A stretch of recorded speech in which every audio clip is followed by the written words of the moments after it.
জননেতা আক্তার হোসেন আজকের নেতা না। আক্তার হোসেন যেদিন ঢাকা বিশ্ববিদ্যালয়ে পাড়া দিয়েছেন সেই দিনকার নেতা।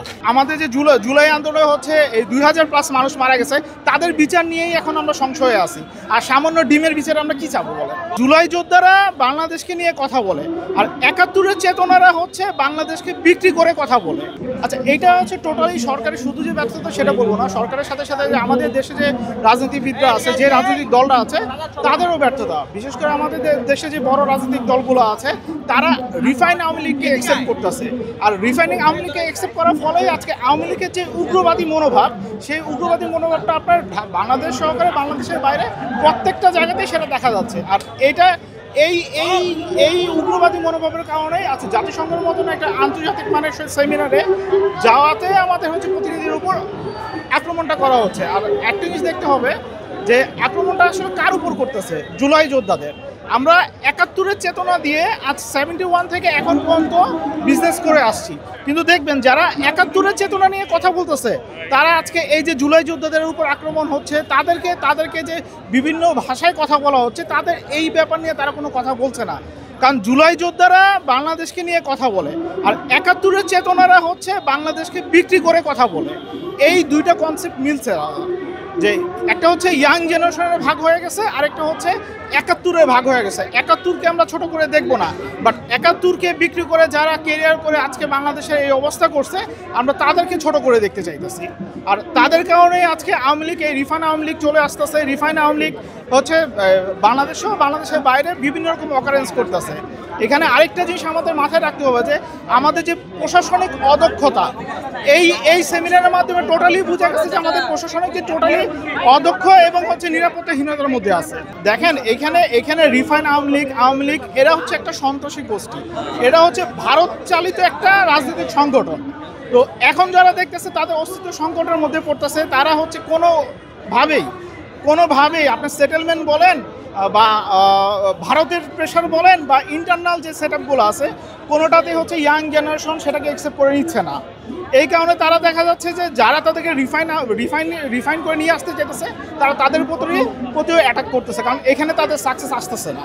এখন সুষ্ঠু বিচার যদি বলেন, তাহলে হচ্ছে আমাদের যে জুলাই আন্দোলনে হচ্ছে এই 2000+ মানুষ মারা গেছে, তাদের বিচার নিয়েই এখন আমরা সংশয়ে আছি।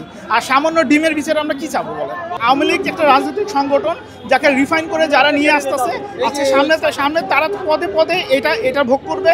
এই সন্ত্রাসী গোষ্ঠীর অ্যাক্টিভিটি তারা ভোগ করবে, যেটা হচ্ছে নিউ ইয়র্কে হয়ে গেছে। এবং সামনে শুধু নিউ ইয়র্কে একটা অ্যাক্টিভিটি না, আপনি দেখেন যে এর আগে যে আমাদের উপদেষ্টা মাহফুজ ভাই ছিল, সে তার এগেইনস্টে একই অবস্থা হয়েছে। কিন্তু যখন আমাদের জুলাই যোদ্ধাদের উপর অ্যাটাকগুলো করা হয়, এই 71 চেতনা বা আমাদের হচ্ছে বড় রাজনীতিক বলে নীরব ভূমিকা পালন করে। কারণ তারা চাচ্ছে যে কোনো ওয়েতে এখানে তাদের অবশ্যই ফাইন্যান্সিয়াল ব্যাকআপ আছে, ফাইন্যান্সিয়াল বেনিফিট আছে। ফাইন্যান্সিয়াল বেনিফিট যদি না হয়ে থাকে, তাহলে আমি কেন একজন সন্ত্রাসী গোষ্ঠীকে আমি আবার রিফাইন করে নিয়ে আসতে চাবো?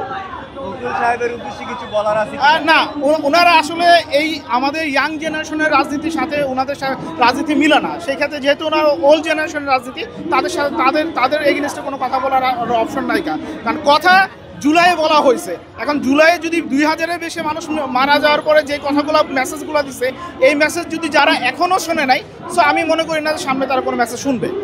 ইন্টেরিয়র গভর্নমেন্টের প্রধান ডক্টর মোহাম্মদ ইউনূস যখন তার রাষ্ট্রীয় সফর, জাতিসংঘের 80তম অধিবেশনে যখন রাষ্ট্রীয় সফরে তার সফরসঙ্গী নিয়ে যাচ্ছেন, তখন এই সকল লাইবিলিটিটা আসলে তারই দাঁড়ায় যে ডক্টর মোহাম্মদ ইউনূস তিনি তার যে সফরসঙ্গীদেরকে নিরাপদে দিতে পারলেন না। হয়তো তিনি চেষ্টা করেছেন, বাট চেষ্টায় যে ব্যর্থ এটা প্রমাণিত।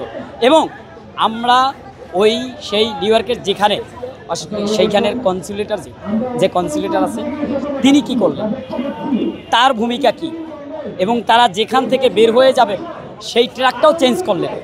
এই দায় ওই রাষ্ট্রীয়ভাবে নেওয়া উচিত, এবং আমরা ওই রাষ্ট্রের কাছে দাবি জানাবো এবং জাতিসংঘের কাছে দাবি জানাবো যে এটা খতিয়ে দেখা হোক যে একজন রাষ্ট্রের প্রধানের সফর সঙ্গীদেরকে এইভাবে সন্ত্রাসী হামলা কোনো দলের লোক করতে পারে না। এবং আপনারা জানেন, গণঅভ্যুত্থানের পরবর্তী বাংলাদেশে, নতুন বাংলাদেশে ফ্যাসিস্টরা বহির্বিশ্বে পালিয়ে গিয়েছে। এই যাদের অস্তিত্ব বাংলাদেশে নেই এবং যাদের অস্তিত্ব 5ই আগস্টের পূর্বেও ছিল না, তারা জোর জুলুম করে থেকেছে। 5ই আগস্টে যাদের নেতৃত্ব দিয়েছে, যেই নেতৃত্বের বলায় তারা পরাজিত হয়ে বহির্বিশ্বে পালিয়ে গিয়েছে, তাদের যে মা গণহত্যাকারী ফ্যাসিস্ট খুনি হাসিনা পালিয়ে যেতে বাধ্য হয়েছে, কিন্তু তারাও দুঃসাহসিকতা দেখাচ্ছে বিভিন্ন রাষ্ট্রে বসে।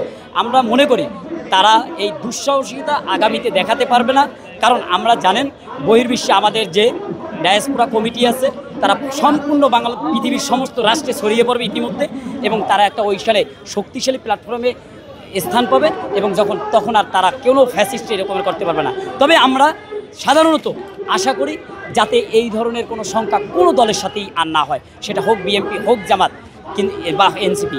আর জননেতা আক্তার হোসেন আজকের নেতা না। আক্তার হোসেন যেদিন ঢাকা বিশ্ববিদ্যালয়ে পাড়া দিয়েছেন সেই দিনকার নেতা। এই ফ্যাসিস্ট সরকারের আমলে আমরা যদি বলি 16 বছরে সবথেকে যে ভূমিকা যারা রেখেছে তার মধ্যে অন্যতম হলো আক্তার হোসেন। আপনারা জানেন কোটা আন্দোলন থেকে প্রশ্ন ফাঁস থেকে শুরু করে প্রত্যেকটি আন্দোলনের প্রধান ভূমিকায় ছিলেন এই জননেতা আক্তার হোসেন।